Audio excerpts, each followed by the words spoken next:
السلام علیکم ورحمۃ اللہ وبرکاتہ۔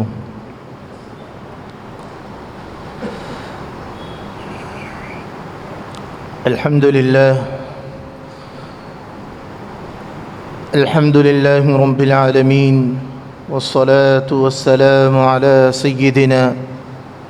وسید الاولین والآخرین محمد وآلہ وصحبہ اجمعین۔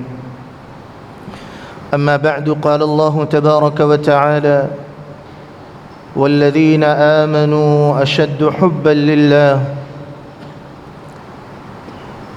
قال النبي صلى الله عليه وسلم: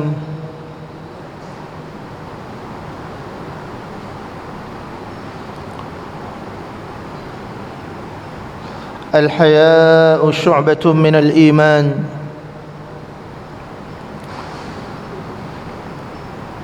صدق سبحانه وصدق رسولنا محمد صلی اللہ علیہ وسلم۔ قابل قدر بزرگان محترم اور میرے عزیز نوجوان بھائیوں اور دوستوں،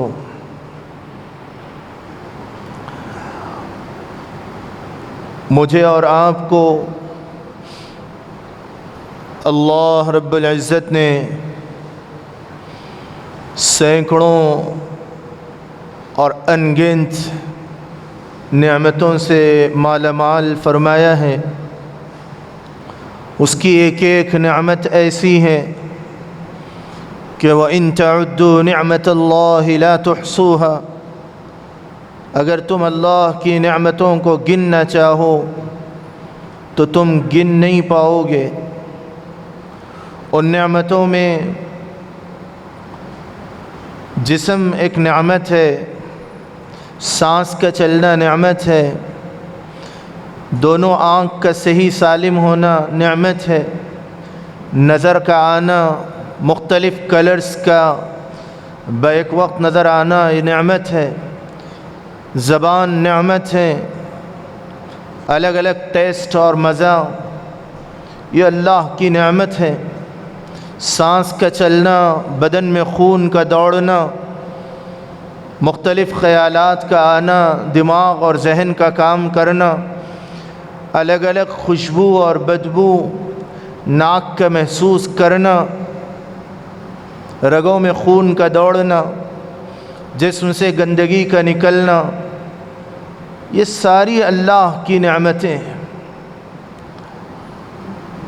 دل اپنی جگہ کام پر لگا ہوا ہے، گردے اپنے کام پر لگے ہوئے ہیں، یہ اللہ کی عطا کردہ نعمتیں ہیں، اور ان نعمتوں پر شکر بجا لانا انسان کی ذمہ داری ہے اور ضروری ہے۔ اللہ رب العزت کی عطا کردہ نعمتوں میں سب سے بڑی نعمت اور سب سے عظیم نعمت ایمان اور اسلام کی نعمت ہے، ہدایت کی نعمت ہے۔ اللہ نے مجھے اور آپ کو ایمان کی نعمت عطا فرمائی ہے، اسلام کی دولت عطا فرمائی ہے۔ اس نعمت کی قدردانی کرنا اور اس نعمت کی حفاظت کرنا اور موت تک اس نعمت کی نگہداشت کرنا، دیکھ بھال کرنا، اور پھر بہت زیادہ ہوشیاری کے ساتھ، اہتمام کے ساتھ، فکر کے ساتھ ایمان کی نعمت کی حفاظت کرنا میری اور آپ کی اور ہر مسلمان کی ذمہ داری۔ اگر اس نعمت کی ناقدری ہوگی، اگر اس نعمت سے غفلت ہوگی، اگر اس نعمت کو معمولی سمجھیں گے تو پھر یہ نعمت اللہ نے بغیر مانگے جو ہمیں عطا فرمایا ہے، یہ نعمت اللہ جس سے چاہتے ہیں جب چاہتے ہیں چھیننے پر قادر ہیں۔ اللہ ہم سب کی حفاظت فرمائے۔ اسلام کی نعمت وہ ہے کہ جس کی حفاظت ضروری، والذین آمنوا اشد حبا للہ، اللہ نے فرمایا ایمان والے اللہ سے بہت زیادہ شدت کے ساتھ محبت کرتے ہیں۔ اللہ کے ساتھ محبت، اللہ کے ساتھ تعلق، اللہ کے ساتھ دوستی اور اللہ کے ساتھ اپنے تعلق کو مضبوط کرنا ہر مسلمان کی ذمہ داری۔ حضرات انبیاء علیہم السلام کو اللہ نے اسی مقصد سے بھیجا، اللہ کا تعارف ہو، اللہ کی پہچان ہو، اللہ کی محبت دلوں میں بس جائے، اور پھر ایک انسان اپنی زندگی میں سب سے زیادہ بڑی نعمت ایمان کی نعمت کو سمجھے، اور ایمان کی نعمت کے ملنے کے بعد دنیا کی جو نعمت اس سے جا رہی ہے تو اس پر افسوس نہ کرے، لیکن دنیاوی اور مادی نعمتوں کو حاصل کرنے کی چکر میں اور دنیاوی نعمتوں کو پانے کی کوشش میں اور دنیاوی راحتوں اور یہاں کی معمولی نعمت کو حاصل کرنے کی فکر میں کہیں ایسا نہ ہو کہ ایمان کی نعمت کمزور پڑ جائے، ایمان کی نعمت ہاتھ سے چھوٹ جائے اور ایمان کی نعمت کی ناقدری ہو جائے۔ شریعت اس کو برداشت نہیں کرتی۔ اللہ نے فرمایا ایمان کی نعمت سب سے بڑی نعمت ہے۔ قرآن کریم کی سورہ تحریم میں اللہ نے فرمایا یا ایھا الذین آمنوا قوا انفسکم واہلیکم نارا، اے ایمان والوں اپنے آپ کو اور اپنے گھر والوں کو جہنم کی آگ سے بچاؤ، دوزخ کی آگ سے بچاؤ۔ دوزخ کی آگ سے بچاؤ کب ہوگا؟ جبکہ ایمان کی نعمت کی قدردانی کریں،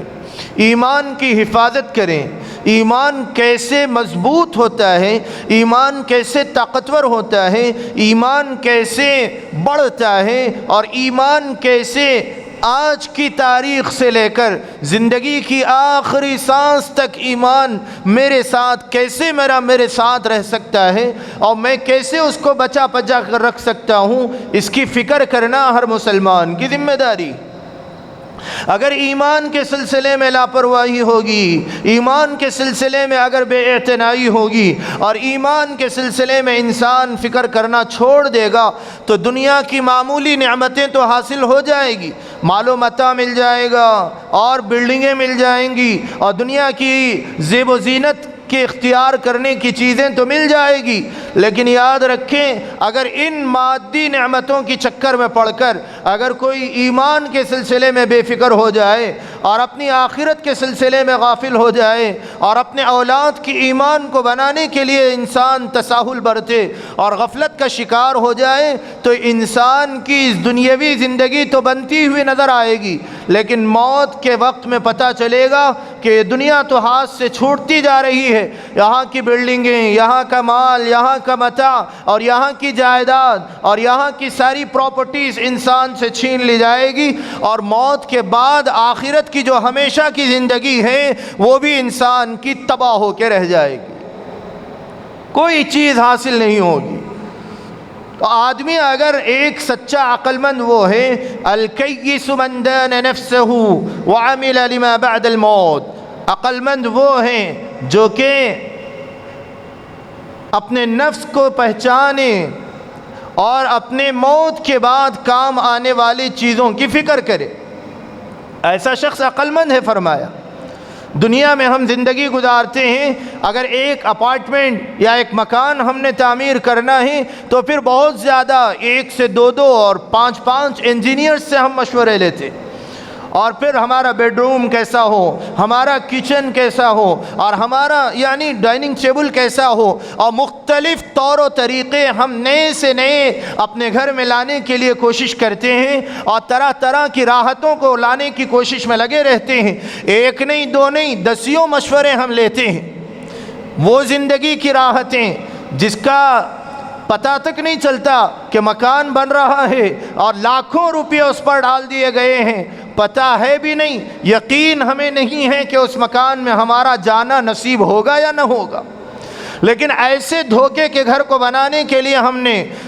ہزاروں روپے ڈال دیے، لاکھوں روپے ڈال دیے، کروڑوں روپے ڈال دیے، اور پھر اچھے سے اچھے مکان کو بنانے میں اور اچھی سے اچھی راحت کو پانے کی کوشش میں ہم اس دنیاوی زندگی میں دوڑ میں لگے ہوئے ہیں۔ لیکن جو ہمارا ہمیشہ کا مکان ہے اور ہمیشہ جہاں ہم کو سونا ہے، قبر کی منزل، قبر کا مکان، قبر کا گڑھا، جہاں کی روشنی کا نہ ہمیں پتہ ہے، جہاں کی راحتوں کا نہ ہمیں پتہ ہے، جہاں کی سکون کا نہ ہمیں پتہ ہے، اور وہاں کی راحتیں، وہاں کی روشنی، وہاں کا سکون اور وہاں کی راحتیں کیا ہیں؟ وہاں کا سکون مال و متاع کے ذریعے سے نہیں حاصل ہوگا، وہاں کا سکون اور وہاں کا چین مال کے ذریعے سے نہیں ملے گا، وہاں کا سکون ملے گا تو ایمان کی پختگی سے ملے گا، وہاں کا سکون ملے گا تو ایمان کی مضبوطی سے ملے گا، اور وہاں کی راحتیں ملے گی تو ایمان کی مضبوطی سے ملے گی، اور وہاں کی چین کی نیند اگر ملے گی اور جنت کی ہوائیں وہاں ملے گی تو ایمان کی مضبوطی سے ملے گی، جہنم سے حفاظت اگر ہوگی تو پھر قبر کے گڑھے میں ایمان کی مضبوطی سے ہوگی۔ اگر آج ایک مومن اور سچا مسلمان دنیاوی اوروں کی طرح سے اور قوموں کی طرح سے جن کو اللہ کا پتہ نہیں، جن کو قرآن کا پتہ نہیں، جن کو حدیث کا پتہ نہیں، جن کو پیغمبر کا پتہ نہیں، جن کو پروفٹ آف یعنی اللہ کے میسنجر اور پروفٹ محمد صلی اللہ علیہ وآلہ وسلم کا پتہ نہیں، نہ ان کی سیرت کا پتہ ہے، تو ایسی قوموں کی چکر میں پڑ کر اور ایسے انسانوں کے ساتھ اندھے اور گونگے اور بہرے بن کر ایک مسلمان بھی دوڑ میں لگ جائے اور اپنی آخرت سے غافل ہو جائیں تو اس سے بڑا لاس میں جانے والا اور اس سے بڑا نقصان اٹھانے والا اور اس سے بڑا دھوکے میں جانے والا اور اس سے بڑا خسارے میں جانے والا اور اس سے زیادہ خون کے آنسو رونے والا کوئی اور نہیں ہوگا۔ میں اور آپ جس دھوکے کی زندگی گزار رہے ہیں، آج ہم نے یہاں کے چین اور یہاں کی تعلیم اور یہاں کے سکون اور یہاں کی راحتوں کو سب کچھ سمجھ کر ہم بھی اپنی آخرت سے غافل ہو رہے ہیں، اور ہم اپنی اولاد کو بھی آخرت سے غافل کرتے جا رہے ہیں۔ قرآن نے صاف طور پر اعلان کیا، یا ایھا الذین آمنوا قوا انفسکم واہلیکم نارا، اے ایمان والو اپنے آپ کو اور اپنے اہل و عیال کو دوزخ سے بچاؤ، دوزخ سے بچاؤ۔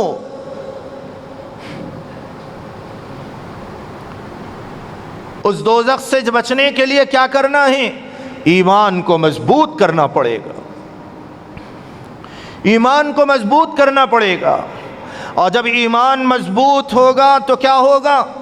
دنیا کے کسی بھی شے اور قیمتی سے قیمتی چیز کی پرواہ نہیں ہوگی۔ آپ کو پتہ ہے سیدنا عمر ابن الخطاب رضی اللہ عنہ کی بہن نے اور ان کے بہنوئی نے اسلام قبول کر لیا۔ سیدنا عمر رضی اللہ عنہ آئے اور آ کر انہوں نے پوچھا، کیا بات ہے کہ تم کسی اور مذہب کو قبول کر چکے ہو؟ خاموش رہے۔ قرآن پاک کی سورہ طٰہٰ کی آیتیں پڑھ رہے تھے، اننی انا اللہ لا الہ الا انا فاعبدنی۔ سیدنا عمر نے اپنی بہن کو مارا،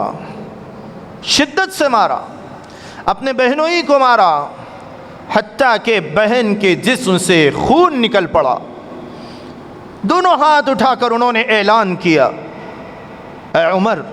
جس ماں کا تم نے دودھ پیا اسی ماں کا میں نے پیا ہے۔ آج تمہاری بہن تمہارے سامنے صاف طور پر اعلان کرتی ہے، ہاں تمہاری بہن اسلام قبول کر چکی ہے اور محمد الرسول اللہ صلی اللہ علیہ وسلم کی غلامی میں جا چکی ہے، تمہیں جو کرنا ہے کر لو، آج کے بعد میں اسلام کو چھوڑ نہیں سکتی، چاہے زندگی کی آخری سانس تک تم مارتے مارتے تھک جاؤ، لیکن میں اسلام کو چھوڑنے والی نہیں ہوں۔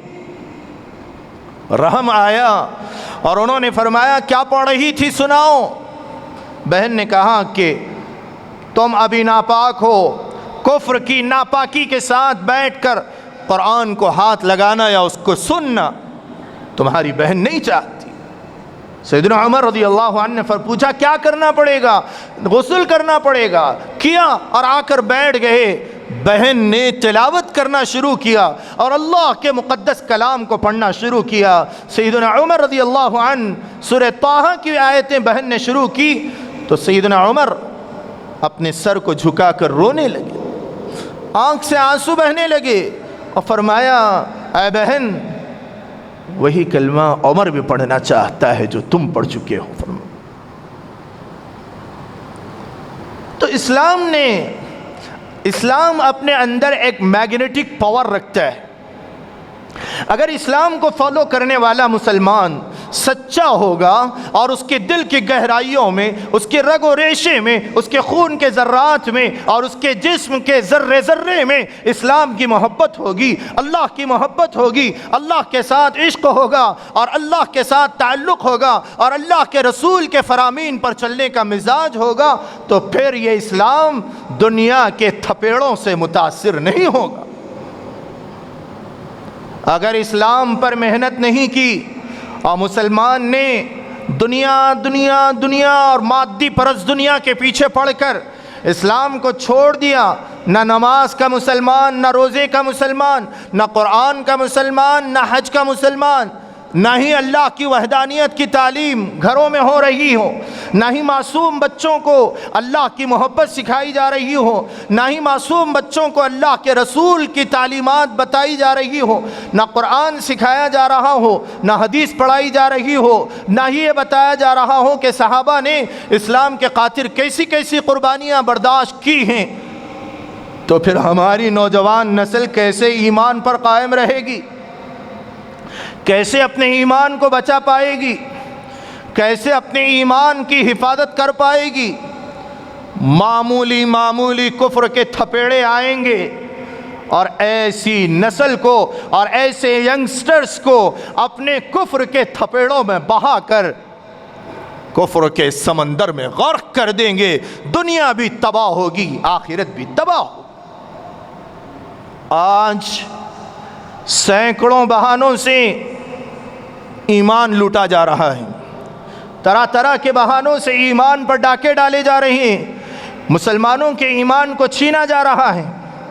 ان میں ایک ہے مال و متاع، پیسے کا چکر، مال اور لالچ کی شکر میں آج سینکڑوں مسلمان ارتداد کا شکار ہوتے جا رہے ہیں، بے دینی کے طوفان میں بہہ رہے ہیں۔ کبھی وہ قادیانی بن رہا ہے، کبھی وہ اور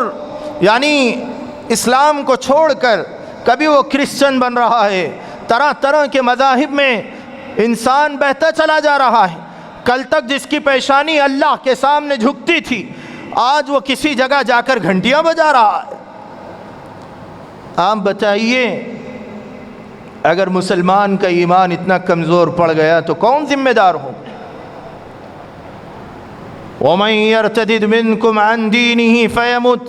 وَهُوَ كَافِرٌ فَأُولَئِكَ حَبِطَتْ أَعْمَالُهُمْ فِي الدُّنْيَا وَالْآخِرَةِ۔ اللہ رب العزت نے صاف طور پر اعلان فرما دیا، جو کوئی اپنے دین سے پھر جائیں اور پھر بددین ہو جائیں، مرتد ہو جائیں، تو اس کی ساری نیکیاں اللہ تباہ کر دیں گے، اکارت کر دیں گے۔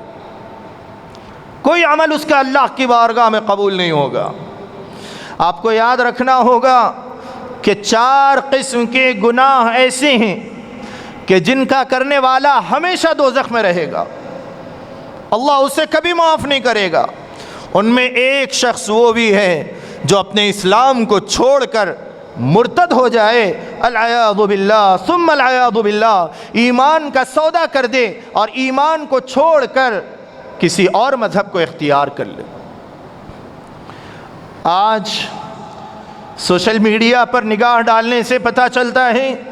کہ سینکڑوں مسلم بہنیں، سینکڑوں مسلمان لڑکیاں اغیار کے ساتھ عشق مجازی کے چکر میں اپنے ایمان کا سودا کر رہی ہیں، اپنے ایمان کو تباہ کر رہی ہیں، اپنے ایمان کو بیچ رہی ہے اور اپنے ایمان کو چھوڑ کر کسی اور مذہب میں چلی جا رہی ہے۔ معمولی باتوں پر کالج کا فرینڈ ملا، دوستی ہوئی اور پھر اس کے ساتھ میں پہلے تو یہاں وہاں کافی ڈے پہ ملے، پھر اس کے بعد ایسے ہی دوستی بڑھتی گئی، اس کے ساتھ گھومنا شروع ہو گیا، آفس اس کے ساتھ جا رہی ہیں، پھر اس کے بعد اپنے ماں باپ کو رخصت کرتے ہوئے منہ کالا کر رہی ہے اور اسلام کو چھوڑ رہی ہے۔ اوروں کی باہوں میں بیٹھ کر اسلام کو جس نے چھوڑ دیا ہو اور اسلام کو خیر آباد کہہ دیا ہو، نہ اللہ کی محبت اسے غیرت دلا رہی ہے، نہ نبی کی محبت اسے غیرت دلا رہی ہے، نہ قرآن اسے غیرت دلا رہا ہے، نہ مسلم معاشرہ اسے غیرت دلا رہا ہے، تو پھر کون ذمہ دار ہوگا اس کا؟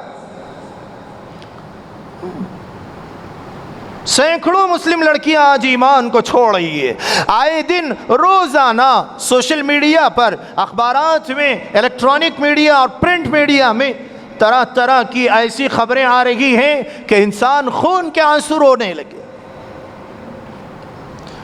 ایسے گھرانے جن کے ماں باپ نے حج ادا کیا، جن کے ماں باپ قرآن پڑھتے ہیں، جن کے ماں باپ نمازی ہیں، لیکن اپنی اولاد کے سلسلے میں انہوں نے شرم و حیا کی تعلیم نہیں دی، انہوں نے اسلامک لٹریچر اولاد کو نہیں دیا، اسلامی ماحول عطا نہیں کیا، اسلامک لٹریچر پرووائیڈ نہیں کیا اور اسلامی تہذیب و تمدن سے آراستہ نہیں کیا، اسلامی شرم و حیا سے آراستہ نہیں کیا، غیرت اور شرم و حیا ان کے اندر نہیں پیدا کی، لباس کیسے پہننا چاہیے کیا نہیں پہننا چاہیے نہیں بتایا، بے حیائی کے ساتھ باپ اور ماں، بہنیں، بھائی اور پھر خاندان کے دیگر احباب بیٹھ کر بے حیائی کے ساتھ فلمیں دیکھتے رہے اور پھر طرح طرح کی گندی فلمیں انہوں نے دیکھی۔ نتیجہ یہ ہوا کہ آج اسی گھر کو چھوڑ کر کسی اور کے ساتھ وہ مکالمہ کرنے کے لیے چلی گئی۔ خبردار اے نوجوان بھائیوں، اللہ کے لیے ماں باپ کی بھی یہ ذمہ داری ہے کہ اپنی بیٹیوں پر نگاہ رکھے، بھائیوں کی یہ ذمہ داری ہے کہ اپنی بہنوں کے پر نگاہ رکھیں، ان کی صبح و شام پر نگاہ رکھیں، اور پھر اس کی جو وجوہات ہیں ان وجوہات پر غور کرنا ضروری ہے۔ کیا ریزنز ہے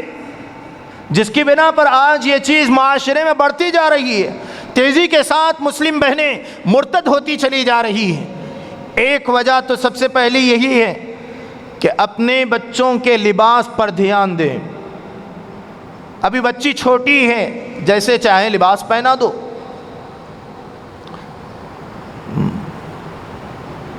نہیں، اپنے معصوم بچوں کو بچپن ہی سے شرم و حیا کی تعلیم دیں، اپنے معصوم بچوں کو بچپن ہی سے حیا کی تعلیمات دیں، شرم کی تعلیمات دیں، اپنی عفت اور عصمت کی حفاظت کے سلسلے میں انہیں سبق سکھائیں، صحابیات کے واقعات بتائیں، ایمان کی عظمت انہیں سکھائیں، ساتھ ہی ساتھ کو ایجوکیشنل جگہ جگہ مخلوط تعلیم جو بڑھتی جا رہی ہے ہم اسے روک تو نہیں سکتے، لیکن ہمارے بچوں کی کالج کے اوقات کیسے گزر رہے ہیں، کالج جا رہی ہے تو وہاں کیسے رہ رہی ہے، اس کی ذمہ داری بھی باپ پر عائد ہوتی ہے۔ کہ وہ اپنے بچوں کے کالج کو وقفے سے جائیں اور معلوم کریں کہ بچی کی تعلیم کیسی ہے، اخلاق کیسے ہیں، کیا کر رہی ہے، کون سے وقت پہ آ رہی ہے، کون سے وقت پہ جا رہی ہے۔ بچی کا سیل فون، پہلے تو بچیوں کو سیل فون نہ دیں، اگر اشد ضرورت ہے تو پھر اس پر نگاہ رکھنا یہ ماں کی ذمہ داری اور باپ کی ذمہ داری ہے۔ اور ایسا نہیں کہ چوری سے ان کے موبائل چیک کریں، بلکہ ان کو اتنی عادت ڈالیں، میں بیٹا تم میری جگر کا ٹکڑا ہو اور تم پر مجھے اعتماد ہے، لیکن شیطان انسان کو ایک سیکنڈ میں دھوکہ ڈال سکتا ہے اور دھوکے میں مبتلا کر سکتا ہے، اور اگر اس دھوکے کا شکار بن جائیں دنیا بھی تباہ ہوگی، آخرت بھی تباہ ہوگی۔ اس طرح کا سبق سنا کر ان کے موبائل کو وقفے سے چیک کریں۔ اور ایک اہم وجہ، مسلمانوں نے نکاح کو مشکل بنا دیا۔ ان اعظم النکاح برکۃ ایسرہ مؤونہ، سب سے بابرکت نکاح وہ ہیں کہ جس میں کم خرچہ ہو۔ طرح طرح کے نخروں کے ساتھ آج مسلمانوں نے نکاح کو آسان بنانے کے بجائے مشکل بنا دیا اور طرح طرح کی رسومات کو اس میں داخل کر دیا اور نکاح پر لاکھوں روپے لٹائے جانے لگے۔ اس کی اہم وجہ یہ بھی ہے کہ آج نکاح مشکل ہو گیا تو مسلم غریب بہنوں نے اور پھر مالدار لڑکیوں نے بھی اوروں کے ساتھ بھاگنا شروع کر دیا۔ ایک اہم وجہ یہ بھی ہے لڑکیوں میں بلا وجہ عیبوں کو تلاش کرنا، ایسی ہے ویسی ہے۔ اسی طرح ماں باپ کی یہ ذمہ داری ہے کہ وقت پر شادی فوراً کر دے، بلوغ کے بعد لڑکی کا نکاح کرے۔ شادی بیاہ میں تاخیر ہو رہی ہے، نتیجہ یہ ہو رہا ہے کہ وہ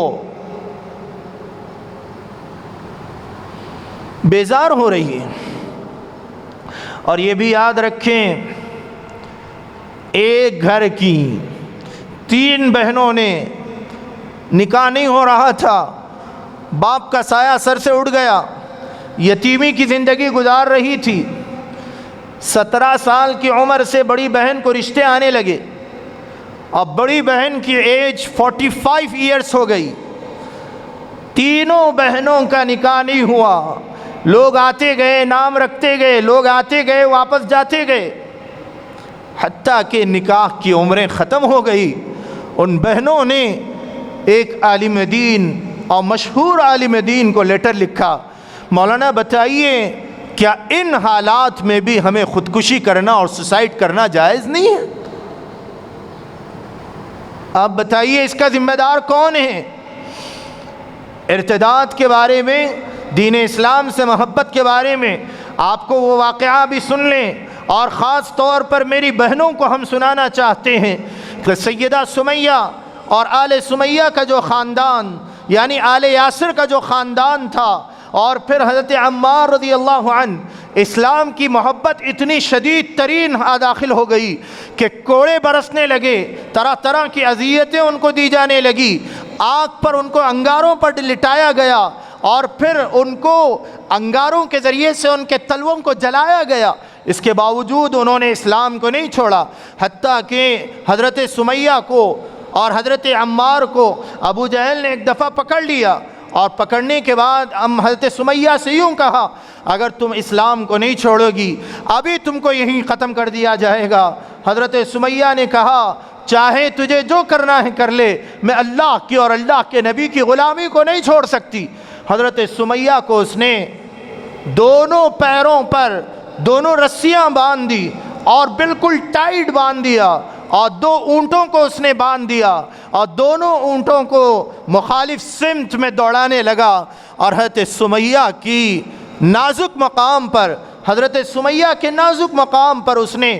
تیر سے حملہ کیا، جس کے نتیجے میں حضرت سمیہ کی شہادت ہو گئی، اور وہی وہ اللہ کو پیاری ہو گئی۔ حضرت عمار دیکھ رہے ہیں کہ میری ماں کے ساتھ اتنا بدترین سلوک کیا جا رہا ہے۔ پھر حضرت عمار سے پوچھا گیا کہ بتاؤ اب تمہارا کیا حال ہے، تم کیا اسلام سے پھرو گے یا نہیں؟ تو تمہارا حشر بھی یہی کیا جائے گا۔ حضرت عمار خاموش رہے، یہاں تک کہ جب ان کو بار بار پوچھا گیا آنکھ سے آنسو بہنے لگے اور رونے لگے۔ حضرت عمار نے کوئی جواب نہیں دیا، حتیٰ کہ آخر وقت میں ان کی یہ خواہش تھی کہ میری ماں کے ساتھ جو کچھ معاملہ ہوا میں اللہ کے نبی کو جا کر یہ سارا واقعہ سناؤں گا۔ اس کیفیت کے ساتھ حضرت عمار نے کہا کہ ہاں جو تم کہہ رہے ہو وہی میں قبول کیا۔ حتیٰ کہ جب